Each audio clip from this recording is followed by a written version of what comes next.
OBD de Trouble Code Technical Description Intake Manifold Tuning Valve Control Circuit iBank 1. Qu'est-ce que cela signifie?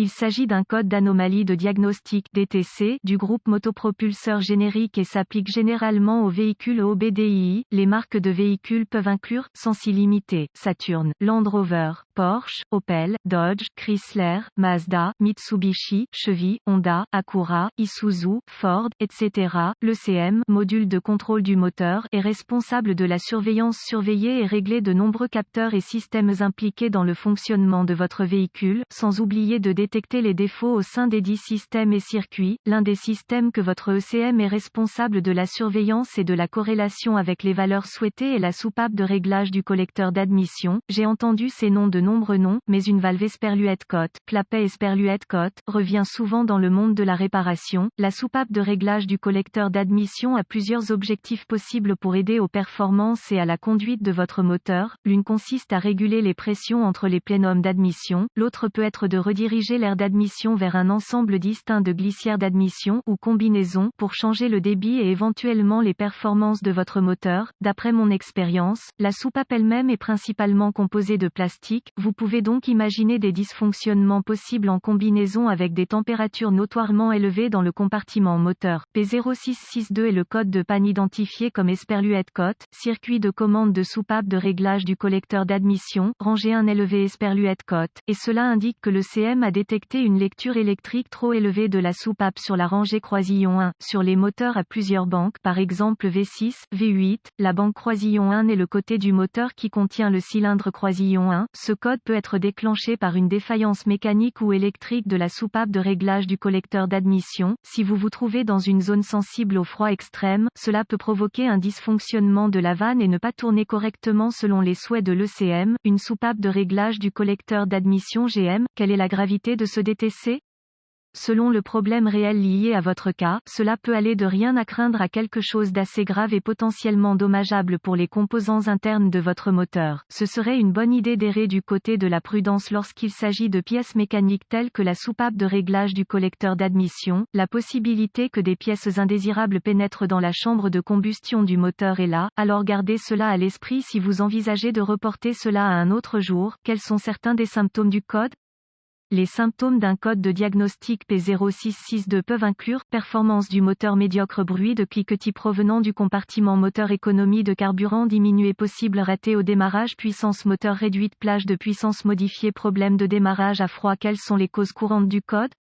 Les causes de ce code moteur P0662 peuvent inclure soupape de réglage du collecteur d'admission, coureur, défectueuse, pièce de soupape cassée, soupape coincée, froid extrême, problème de câblage, par exemple, frotté, fissuré, corrodé, etc. Connecteur électrique cassé, problème de CM, contamination de la soupape. Quels sont certains diagnostics P0662 et étapes de dépannage?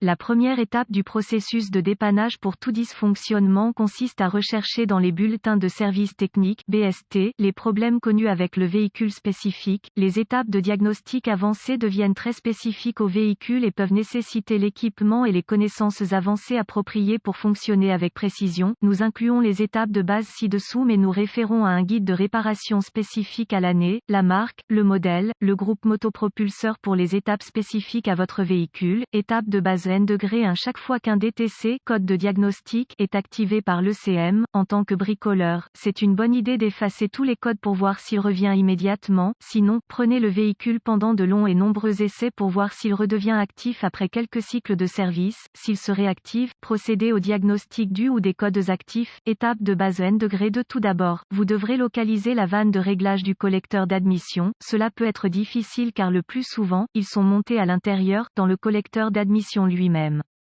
Cela dit, le connecteur de la vanne doit être assez accessible, alors inspectez-le visuellement, recherchez des languettes cassées, du plastique fondu, etc. pour vous assurer qu'il établit une connexion électrique adéquate. Étape de base N°3 selon les capacités de votre lecteur de code OBD2, outil d'analyse, vous pouvez être en mesure de faire fonctionner la vanne électroniquement avec elle. Si vous trouvez cette option, cela peut être un bon moyen de déterminer si la vanne fonctionne sur toute sa plage. De plus, si vous rencontrez des bruits de cliquetis provenant de votre admission, d'admission. Ce serait un bon moyen de déterminer si la soupape de réglage du collecteur d'admission en est responsable. Si vous entendez un cliquetis anormal de l'admission pendant que vous ajustez le capteur avec votre scanner, il y a de fortes chances qu'il y ait une obstruction ou que la valve elle-même soit bloquée pour une raison ou une autre. À ce stade, ce serait une bonne idée de retirer la soupape et de l'inspecter physiquement et à l'intérieur du collecteur d'admission pour détecter toute obstruction. S'il n'y a pas d'obstacle et que le clic est présent, vous pouvez essayer de remplacer la valve, c'est probablement le problème. Gardez à l'esprit que, dans certains cas, ce n'est pas une tâche facile, alors faites vos recherches au préalable afin d'éviter de vous retrouver sans les bonnes pièces, les outils, etc.